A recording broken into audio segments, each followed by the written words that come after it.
আজিৰ প্ৰগ্ৰামৰ এইটো হ'ল আমাৰ বঙাইগাঁও সমগ্ৰ শিক্ষা অভিযানৰ উদ্যোগত বৈতামাৰী শিক্ষা খণ্ডৰ অন্তৰ্গত বৈতামাৰী মণ্ডল সমল কেন্দ্ৰৰ অধীনস্থ এতিয়া আমাৰ যিটো সাম্প্ৰদায়িক উৎসৱ পালন কৰিব ওলাইছোঁ সেই আমি ইয়াত আমাৰ বিভিন্ন কাৰ্যসূচী ইয়াত সংলগ্ন কৰা হৈছে।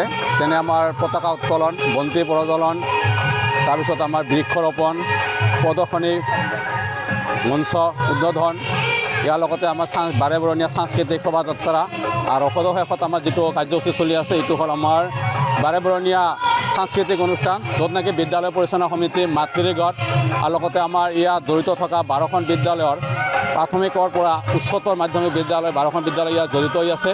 তেখেতৰ SMDC, SMC মানে ৰাইজে ইয়াত সক্ৰিয়ভাৱে সহায় সহযোগ কৰিছে।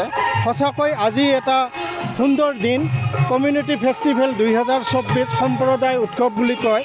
এই উৎসৱত আজি এটা কেৱল সম্প্ৰদায় উৎসৱেই নহয়, এইটো এটা মহামিলনৰ পৰা এটা কেন্দ্ৰস্বৰূপ হৈ পৰিছে। ইয়াত বিভিন্ন প্ৰান্তৰ পৰা বিভিন্ন স্কুল আহি বা ইয়াৰ ছাত্ৰ ছাত্ৰী, সন্মানিত শিক্ষক শিক্ষয়িত্ৰীসকলেও ইয়াত আহি অংশগ্ৰহণ কৰিছে। কিয় অংশগ্ৰহণ কৰিছে? কণ কণ ছাত্ৰ ছাত্ৰীসকলক উৎসাহ উদ্দীপনা প্ৰেৰণ কৰা ভাষা, বিভিন্ন ভাষা, নৃত্য এইবিলাকৰ জৰিয়তে ছাত্ৰ ছাত্ৰীৰ অলৰাউণ্ড ডেভেলপমেণ্ট, যিটো সৰ্বত্ৰ বিকাশ, সেইটো কৰাৰ এটা উদ্দেশ্য। আৰু ইয়াৰ যোগেদি কি হ'ব? একতাৰ দলেৰে সমাজখন বান্ধ খাই পৰিব।